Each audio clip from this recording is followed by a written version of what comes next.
On this special episode of Supercars Talk, we're looking at the top 5 one-off liveries.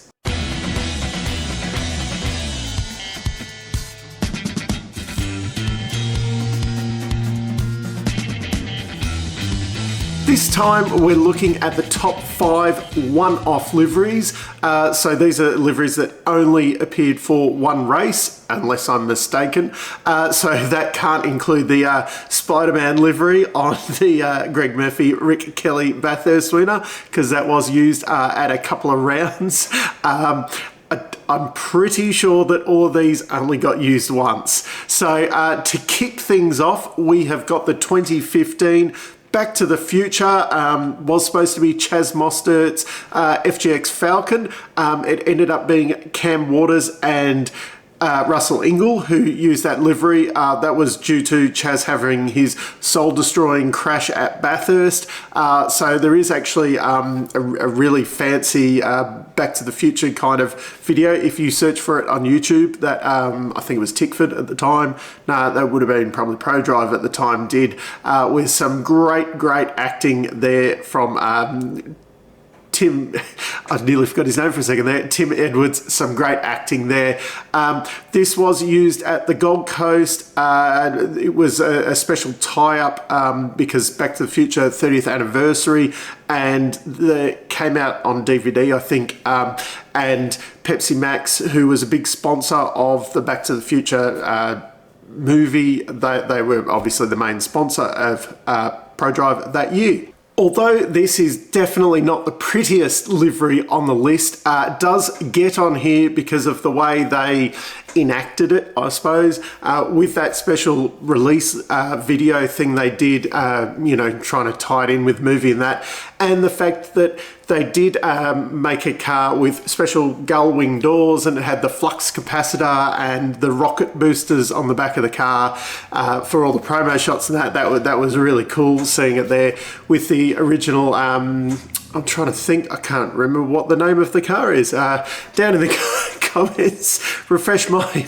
memory of that really special car that was used there. And for those, kind of anoraks that follow the car histories, I believe this was actually the Rene Gracie Simona Di Silvestro car that was used at Bathurst, with the wrap done on it because obviously the Chaz Mostert current car was destroyed at the time. Second on the list, we have another ProDrive / Tickford car, the 2016 Bottle-O metallic green Falcon for Mark Winterbottom at Bathurst. This was a special 10th anniversary Bottle-O sponsoring supercar teams. They had a long history within supercars, following along some backmarkers and then getting themselves involved with Paul Dumbrell at Tickford / ProDrive, whatever they were called that week, and then obviously moved on to Mark Winterbottom's car after he won the championship. Much like the monster cars, this was a flat black, but that metallic green on it really stood out. Unfortunately, the results weren't great. He made the top 10 shootout, although he was slowest in the top 10 shootout. The car was never in the mix, and ended up retiring on the day with some brake troubles. So although a very spectacular livery, it was a forgettable one because the results just weren't there on the day. Number 3 on the list, the 2014 Red Bull Bathurst Camo livery. This covered both of the cars, the first one in the list to cover the team. This was special livery in support of the Royal Australian Air Force. Red Bull constantly tease, especially the F1 team, constantly tease these camo liveries in pre-season testing. It was great to finally see one on the racetrack. This livery is probably best remembered for 2 big incidents over the weekend. One involving Craig Lowndes when Warren Luff forgot that you need brakes to stop, and that was, I think it was in practice on the Saturday morning just before the top 10 shootout, Luff went careering into Lowndes going into turn 2 with no brakes, seeing Luff flip over and that put them out for the weekend. Lowndes did go on to the race. And then obviously the last lap shenanigans where Jamie Whincup ran out of fuel and Chaz passed him for the win.